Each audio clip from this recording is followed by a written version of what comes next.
আমরা আজকে দেখব Redmi 12 এর ডুয়েল অ্যাপস করে কিভাবে, মানে ক্লোন অ্যাপস করে কিভাবে। Redmi 12 এর ক্লোন অ্যাপস করার জন্য আমাদের সর্বপ্রথম যে কাজটি করতে হবে, সর্বপ্রথমে আমাদের সেটিং এর মধ্যে প্রবেশ করতে হবে। ফোনের সেটিং নামে একটা অপশন আছে, তার মধ্যে প্রবেশ করতে হবে। সো আমাদের সেটিং অপশনটি খুঁজে বের করতে হবে ফোন থেকে। সো গাইস, এই যে দেখতে পাচ্ছেন সেটিং এর মধ্যে ঢুকলাম আমি। দেন আমাদের যে কাজটি করতে হবে, এখানে অ্যাপস বলে একটা অপশন আছে, আপনারা দেখতেই পাচ্ছেন অ্যাপস বলে একটা অপশন আছে। আপনাদের বোঝার সুবিধার্থে আমি রেড ডট দিয়ে দেখাই দিচ্ছি। এই যে এইখানে আপনাদের ট্যাপ করতে হবে। দেন আপনাদের যা করতে হবে আমি দেখাই দিচ্ছি, দাঁড়ান মিনিট। এই যে অ্যাপসের মধ্যে ক্লিক করলাম।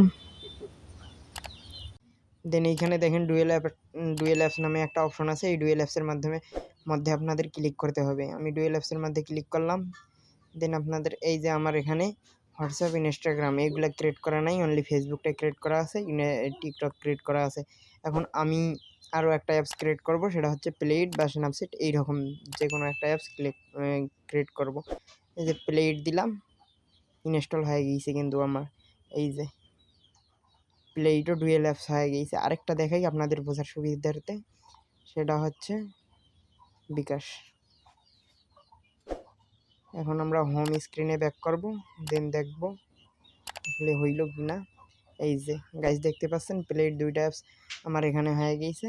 আমি দেখাচ্ছি আপনাদের ড্র করে, সমস্যা নেই। এই যে একটা প্লেট, আর একটা প্লেট কোথায় আমার, এই যে একটা। ঠিক আছে, এইভাবে আপনারা ডুয়েল অ্যাপস করবেন, সমস্যা নেই।